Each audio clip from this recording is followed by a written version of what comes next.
Shalom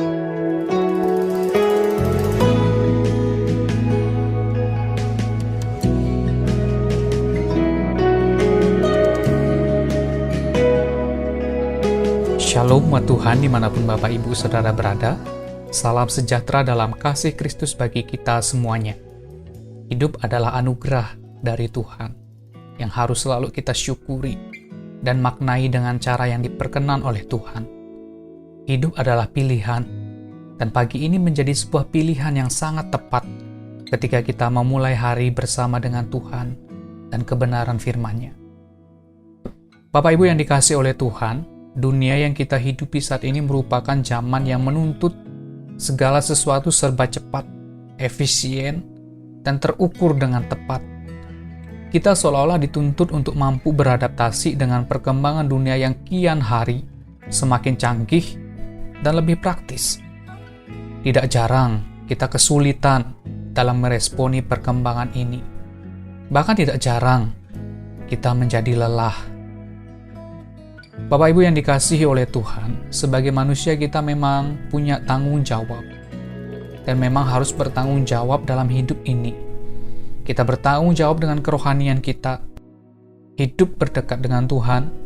Kita bertanggung jawab dalam hal kebutuhan keluarga kita. Kita bertanggung jawab dengan anak-anak kita, bagaimana harus membesarkan mereka dengan baik, memberikan makanan yang baik, dan pendidikan kerohanian maupun juga pendidikan dunia sekuler yang baik. Kita bertanggung jawab di dalam banyak hal, terutama pada akhirnya kita semua akan bertanggung jawab atas hidup kita di hadapan Tuhan.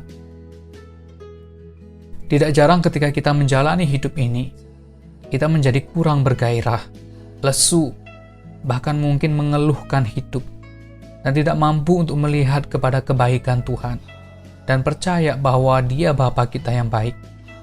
Kita terus dikuasai oleh penyesalan akan hidup yang kita jalani, yang sebenarnya tidak akan membuat hidup kita menjadi lebih baik. Justru sebaliknya, semuanya itu membuat hidup kita semakin terpuruk dan kehilangan arah yang seharusnya. Bapak Ibu yang dikasihi oleh Tuhan, bukan hanya saya, bukan hanya kita yang pernah menjalani hidup dengan kekhawatiran, keputusasaan, keluh kesah, bahkan seolah-olah tanpa pengharapan. Ada banyak tokoh-tokoh Alkitab yang mengalami semuanya itu. Mereka juga sama seperti kita. Ada waktunya mereka juga dipenuhi keraguan, ketakutan, kecemasan akan pergumulan hidup yang mereka alami. Ketika Daud berada pada situasi yang menggelisahkan hidupnya, ia sadar bahwa ada satu tempat yang akan membuat hatinya kembali dikuatkan, di mana ia menemukan ketenangan yang sejati, yaitu dekat dengan Allah. Mazmur 62 ayat 2 sampai dengan 3, Daud mengatakan, "Hanya dekat Allah saja aku tenang, daripadanya lah keselamatanku. Hanya Dialah gunung batuku dan keselamatanku, kota bentengku, aku tidak akan goyah." Bapak Ibu yang dikasihi oleh Tuhan, di tengah-tengah dunia yang seolah-olah tidak ada habis-habisnya menuntut kita untuk bisa maju, berkembang, bekerja dengan lebih efisien, serba cepat, serba praktis. Terkadang kita menjadi lelah, tidak ada gairah, kita diliputi keputusasaan bahkan kecemasan. Namun ingat, khususkan selalu waktu untuk mencari wajah Tuhan, mencari kebenarannya. Temui Dia yang sudah lebih dahulu mengasihi kita.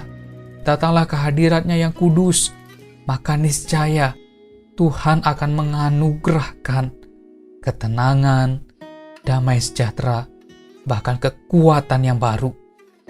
Sebab hanya dekat Allah saja aku tenang, daripadanya lah keselamatanku. Dialah sumber kekuatan kita. Aku tidak akan goyah. Sekalipun mungkin kita akan terjatuh, namun tidak akan sampai tergeletak. Sebab tangan Tuhan akan kembali menarik kita untuk berdiri dan kembali berjalan bersama-sama dengan Tuhan, menghadapi kerasnya hidup, bukan dengan kekuatan kita, namun dengan topangan kuasa dari Tuhan. Tuhan memberkati kita semuanya. Amin. Hanya Dekat Allah saja, aku merasa tenang. Daripadanya lah keselamatanku, hanya Dia gunung batu dan keselamatanku.